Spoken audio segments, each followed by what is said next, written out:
Well, stay with us here at CNN. We will bring you Theresa May's speech to Parliament as it happens. That's in about 20 minutes or so. We're turning to the Middle East now, where a British academic has been released from a UAE jail.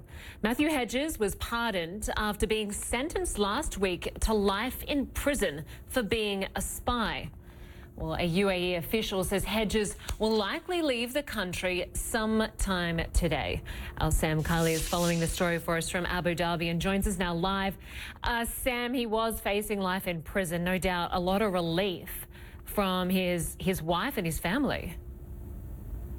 Yeah, immense relief, not only for his family, but also for the United Kingdom and the United Emirates in terms of their bilateral relations. These two nations are very, very intimately entwined, and yet almost not quite blows, but came to the diplomatic equivalent of certainly the British suggesting that when he was jailed, there could be unspecified bad consequences for the Emirates following his life sentence. Now, the Emiratis insist that he was a spy, but that he is being given clemency following an appeal by his family on the 47th anniversary of independence from the United Kingdom for the Emirates, which falls this week. Traditionally, there are a number of pardons being issued. Some 780 or more were issued today as part of that, and Mr. Hedges was lucky enough to be wrapped in on that. They came up with some video evidence that they presented from his alleged confession. As part of it, shows him in court being asked what is his rank in MI6, to which Lynda, he replied, captain.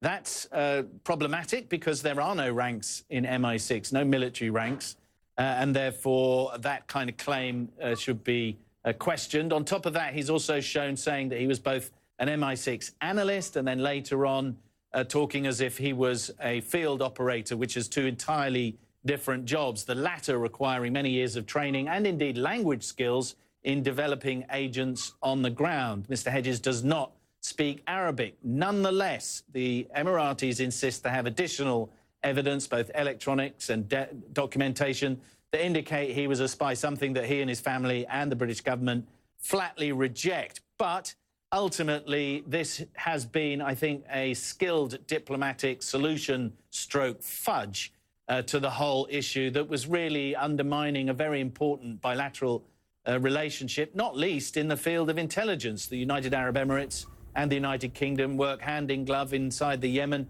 not just with regards to fighting the Houthis, but more importantly from the British perspective in terms of continued operations against al-Qaeda cells there in the Yemen, Lynda.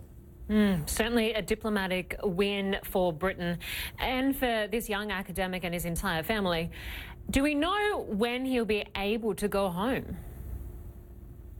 The Emiratis are saying that he'll be released as soon as the relevant paperwork has been processed. There are no I think I'm right in saying there are no direct flights from here to the UK tonight. So he may well fly tomorrow, or he may be put on the first flight out of here via some other location. I think the Emiratis are very keen for him to go home and for this whole issue to be put behind them and their relationship with the United Kingdom. Absolutely, no doubt. Sam Kiley, good to have you across this story for us. Thanks so much.